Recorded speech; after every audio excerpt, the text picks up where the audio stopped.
اللہ اکبر اللہ اکبر اللہ اکبر لا الہ الا اللہ۔ حضرت انس رضی اللہ عنہ سے روایت ہے کہ رسول اللہ صلی اللہ علیہ وسلم نے فرمایا، اپنی صفیں سیدھی رکھا کرو، میں تمہیں اپنی پشت سے دیکھتا ہوں۔ چنانچہ ہم میں سے ہر آدمی اپنا کندھا ساتھ والے نمازی کے کندھے سے اور قدم اس کے قدم سے ملا کر کھڑا ہوتا، اور یہ اسی وقت ہو سکتا ہے جب ہم اپنے قدموں کو اپنے کندھے کے برابر کھولیں گے اور پاؤں کو سیدھا رکھیں گے۔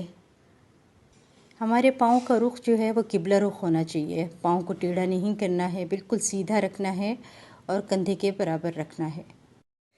حضرت عبداللہ بن عمرو رضی اللہ تعالیٰ عنہ فرماتے ہیں کہ میں نے رسول اللہ صلی اللہ علیہ وسلم کو دیکھا، جب نماز کے لیے کھڑے ہوتے تو اپنے دونوں ہاتھ اوپر اٹھاتے حتیٰ کہ کندھوں تک پہنچ جاتے۔ نبی اکرم صلی اللہ علیہ وسلم کبھی کبھی ہاتھوں کو کانوں تک بلند فرماتے۔ شیخ البانی فرماتے ہیں کہ تکبیر کرتے وقت ہاتھوں سے کانوں کو چھونے کی کوئی دلیل نہیں ہے، ان کا چھونا بدعت ہے۔ حضرت وائل بن حجر رضی اللہ عنہ کہتے ہیں کہ میں نے رسول اللہ صلی اللہ علیہ وسلم کے ساتھ نماز پڑھی تو آپ نے اپنے دایاں ہاتھ بائیں ہاتھ پر رکھ کر سینے پر باندھے۔ ایک اور روایت میں حضرت وائل بن حجر رضی اللہ عنہ رسول اللہ صلی اللہ علیہ وسلم کی نماز کا طریقہ بیان کرتے ہوئے فرماتے ہیں کہ آپ نے دائیں ہاتھ کو بائیں ہاتھ کی ہتھیلی کی پشت، اس کے جوڑ اور کلائی پر رکھا۔ حضرت سہل بن سعد رضی اللہ عنہ سے روایت ہے کہ لوگوں کو رسول اللہ صلی اللہ علیہ وسلم کی طرف سے ہوئے حکم دیا جاتا تھا، نماز میں دایاں ہاتھ بائیں کلائی پر رکھیں۔ حضرت طاؤس رحمۃ اللہ علیہ کہتے ہیں کہ رسول اللہ صلی اللہ علیہ وسلم نماز میں دایاں ہاتھ بائیں ہاتھ کے اوپر رکھ کر مضبوطی سے سینے پر باندھتے، یعنی اس کو مضبوطی سے پکڑ لیتے تھے اپنے ہاتھ کو، اپنی کلائی کو۔ عائشہ رضی اللہ عنہ فرماتی ہیں کہ رسول اللہ صلی اللہ علیہ وسلم رکوع کرتے تو اپنے دونوں ہاتھ دونوں گھٹنوں پر رکھ لیتے اور اپنے بازو پھیلا دیتے تھے۔ پھر ایک اور روایت میں حضرت عائشہ رضی اللہ عنہ فرماتی ہیں کہ رسول اللہ صلی اللہ علیہ وسلم جب رکوع فرماتے تو اپنا سر کمر سے نہ اونچا کرتے نہ نیچا کرتے، بلکہ سر اور کمر برابر رکھتے۔ حضرت ابو حمید رضی اللہ عنہ صحابی کہتے ہیں، جب رسول اللہ صلی اللہ علیہ وسلم رکوع کرتے تو اپنے ہاتھوں سے گھٹنے مضبوطی سے پکڑ لیتے۔ رکوع کی حالت میں نبی صلی اللہ علیہ وسلم اپنی کوہنیوں کو پہلوؤں سے دور رکھتے تھے۔ رکوع میں پیٹھ اور پشت جو ہوتی ہے وہ بالکل سیدھی رکھیں اور سر کو پیٹھ کے برابر، یعنی سر نہ تو اونچا ہو اور نہ نیچا، اور دونوں ہاتھوں کی ہتھیلیاں دونوں گھٹنوں پر مضبوطی سے رکھنی ہیں۔ جب ہاتھوں کی انگلیوں کو مضبوطی سے پکڑیں گے، انگلیوں کے ساتھ گھٹنوں کو، تو پھر انگلیاں کشادہ رکھیں گے۔ رکوع کے بعد اطمینان سے سیدھا کھڑا ہونا ضروری ہے۔ حضرت ثابت رضی اللہ عنہ فرماتے ہیں کہ حضرت انس رضی اللہ عنہ ہمارے سامنے رسول اللہ صلی اللہ علیہ وسلم کی نماز بیان کرتے تو پڑھ کر وضاحت فرماتے۔ رکوع سے جب سر اٹھا کر قوما کے لیے کھڑے ہوتے تو اتنی دیر کھڑے ہوتے کہ ہمیں گمان ہونے لگتا ہے شاید حضرت انس رضی اللہ عنہ سجدے میں جانا بھول گئے ہیں، اسے بخاری نے روایت کیا۔ حضرت ابو حمید رضی اللہ عنہ کہتے ہیں، نبی اکرم صلی اللہ علیہ وسلم رکوع سے سر اٹھاتے تو سیدھے کھڑے ہو جاتے، یہاں تک کہ ہر جوڑ اپنی جگہ پر آ جاتا۔ حضرت عبداللہ بن عباس رضی اللہ عنہ کہتے ہیں، نبی اکرم صلی اللہ علیہ وسلم نے فرمایا، مجھے 7 اعضاء پر سجدہ کرنے کا حکم دیا گیا ہے۔ پیشانی پر یہ کہتے ہوئے حضور صلی اللہ علیہ وسلم نے اپنے ہاتھ سے ناک کی طرف اشارہ کیا، دونوں ہاتھ، دونوں گھٹنے اور دونوں پاؤں کی انگلیاں۔ نیز آپ صلی اللہ علیہ وسلم نے فرمایا، مجھے حکم دیا گیا ہے کہ ہم نماز میں کپڑوں اور بالوں کو نہ سمیٹیں۔ حضرت میمونہ رضی اللہ عنہ کہتی ہیں، نبی اکرم صلی اللہ علیہ وسلم جب سجدہ کرتے تو بکری کا بچہ آپ صلی اللہ علیہ وسلم کے ہاتھوں کے درمیان سے گزرنا چاہتا تو گزر جاتا تھا۔ حضرت ابو حمید رضی اللہ عنہ فرماتے ہیں کہ نبی اکرم صلی اللہ علیہ وسلم سجدہ میں اپنی ناک اور پیشانی زمین کے ساتھ لگاتے اور ہاتھ اپنے پہلوؤں سے الگ رکھتے اور ہاتھ کندھوں کے برابر رکھتے۔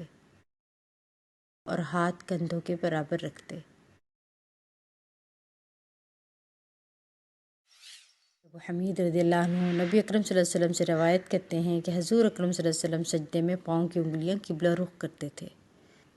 سجدے میں دونوں ہاتھوں کو کانوں کے برابر رکھنا بھی صحیح حدیث سے ثابت ہے۔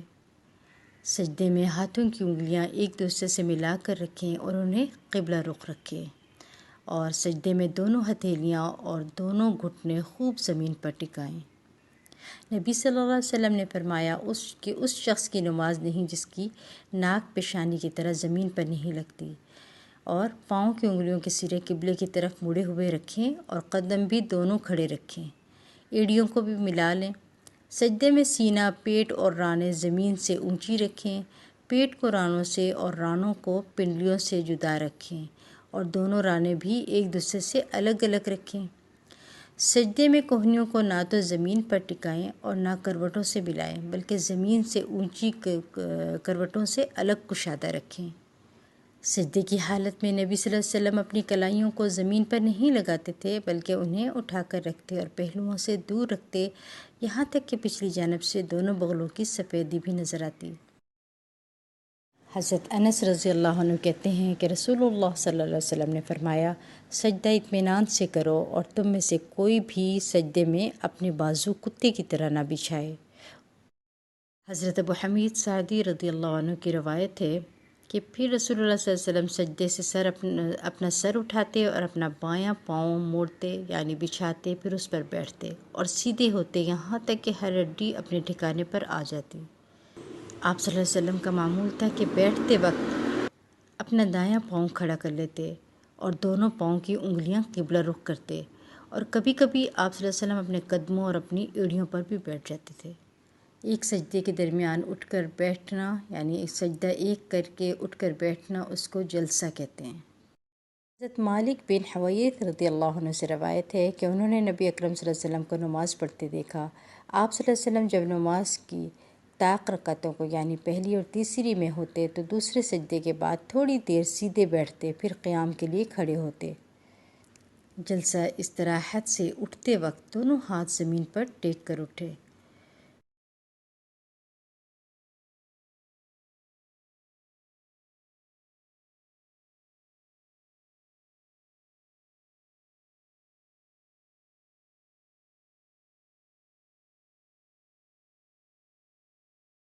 تشہد میں انگلی کا اٹھانا۔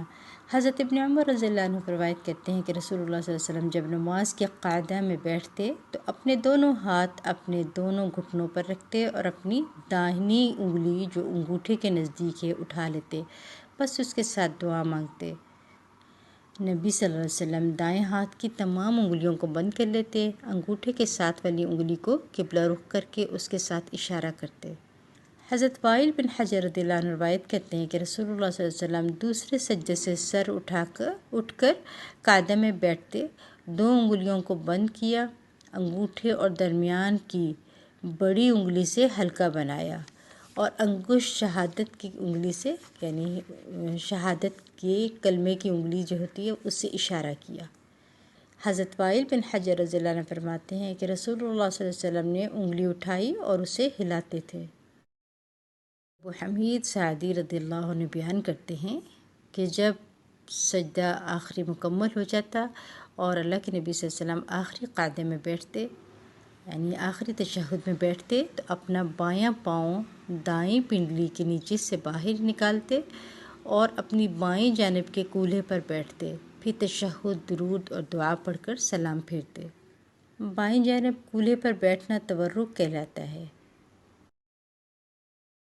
صلی اللہ علیہ وسلم جب سلام پھیرتے تو اتنا اپنے منہ کو پھیرتے تھے کہ پیچھے سے بیٹھے ہوئے لوگوں کو آپ صلی اللہ علیہ وسلم کے گالوں کی سرخی دکھائی دیتی تھی۔